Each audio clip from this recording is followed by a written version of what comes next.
Yeah. Okay.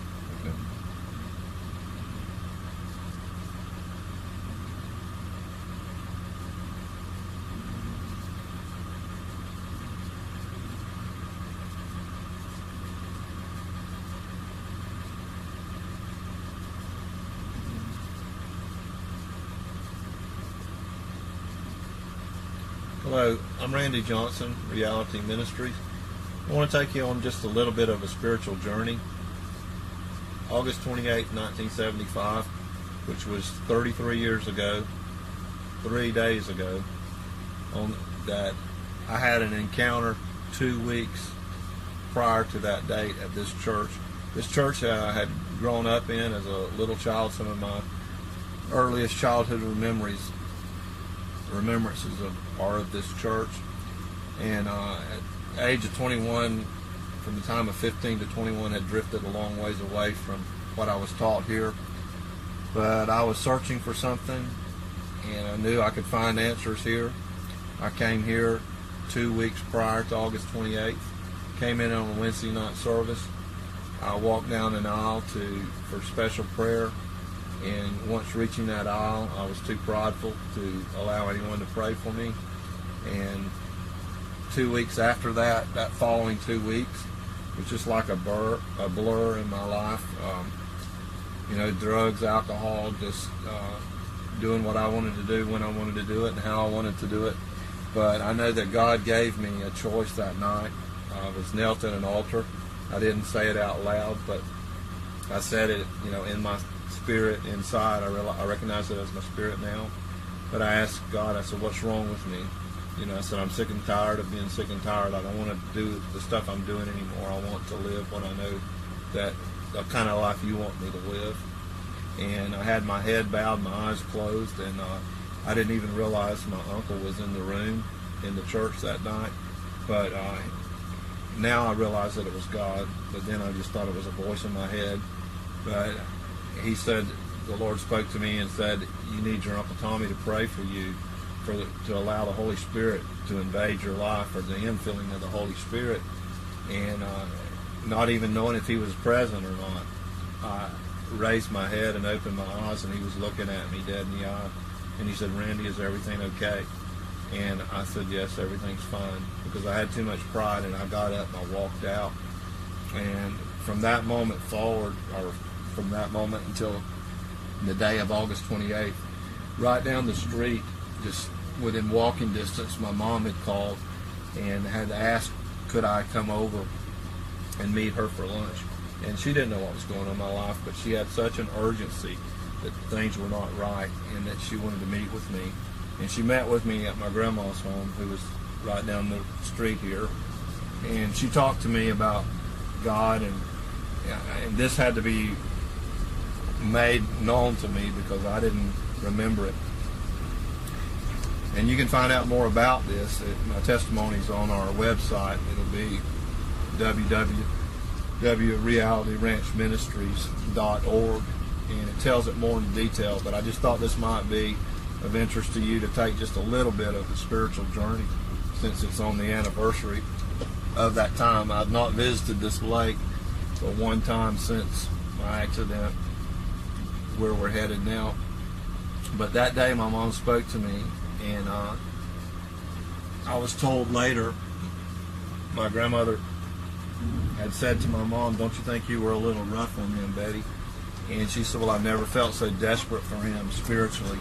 And on the way home, that from Avon Park to up above Haines City, almost Kissimmee, where we were living, she said she prayed a prayer that she had never prayed before, and that prayer being that, God, whatever it takes to save him, to save his soul, I entrust him into your hands. And so I finished that day's work, and me and a couple of my friends decided we'd come down here to the lake. It was a hot August day.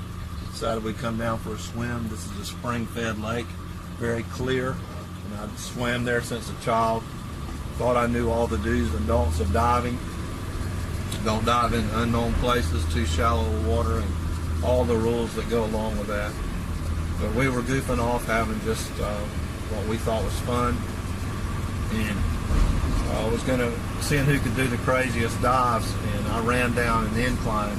I'll show you in a moment or two how a decline into the lake, and ran down. I said one more dive, and I ran down and jumped up off my feet and tucked my head and went into the water, and I hit a white sand bottom in a crystal clear water, and my body began to spasm uncontrollably, and I felt as if it was an electric shock going through my body, but I couldn't stand up, and I began to panic. And at that point, I had not lost consciousness, but I began to panic, and I called out help, and that was the last thing I remembered for a while, because that was the last.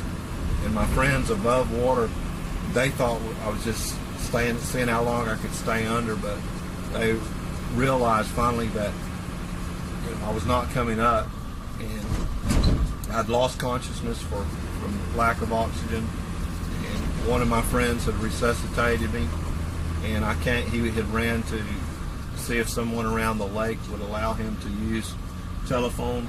And when I came to, and the other friend, my head was in his lap, and he was sitting there crying, and he said, "Thank God you're alive," but he said, "I thought you were dead, you'd turned blue." And that was from the lack of oxygen. And I was desperate, and all I knew was that I couldn't breathe, difficulty breathing, and that something seriously was wrong. And up here on the left, there was nothing here but groves and a few spotted houses, and we used to park our vehicle right along here in this parking, well, it was not a parking lot, but a vacant lot, and we would get out and walk. So I took my last steps on my own 33 years ago down this street here, barefooted, walking down to the lake. And little did I know, in the next few minutes, probably 30 to 45 minutes, my whole life would change, because when my head hit that bottom of that lake, my fifth cervical vertebrae jumped out of line and jumped back in, cutting my spinal cord and rendering me a C5 quadriplegic. And I had an opportunity 2 weeks prior. When I asked God the question, He told me what I needed. When He said that I needed His Holy Spirit, what He was saying was I needed all of Him. I didn't need to just have Him by name only, but I needed the Holy Spirit as a counselor. He's a comfort. He's a guide. He's part of the Godhead. The Father, the Son, the Holy Spirit. And God answered that question.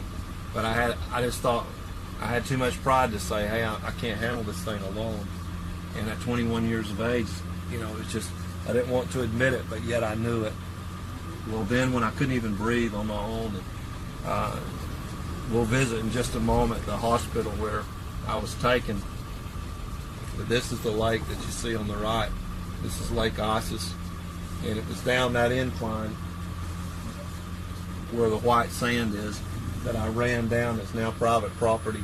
But I ran down there, jumped not off the dock, the pier, none of that was there then, and hit the bottom of that lake, something so unexpectedly. But, when I came to, praying wasn't on my mind. I remember taking God's name in vain and as a curse word, because I was hurting and couldn't move, and now I feel ashamed of that. But half hour, 45 minutes later, ambulance picked me up and rushed me over here to what, there is no hospital here now, but I'll show you where it used to be. And at that hospital, they realized it was too serious. I spent maybe an hour to 2 hours there, and then I was sent to Winter Haven Hospital. And at Winter Haven Hospital, there was neurologists on staff. I was x-rayed. They saw what had happened, and they let me know. They said, this young man will never walk again. I was 21 years old, and then a few days later came the news that I was not going to live because of it was a respiratory arrest where a blood clot went to my lung, and I flatlined 3 different times. But God had a plan and something for my life that I needed, and I was just not ready to yield to that because of the pride. But at that point,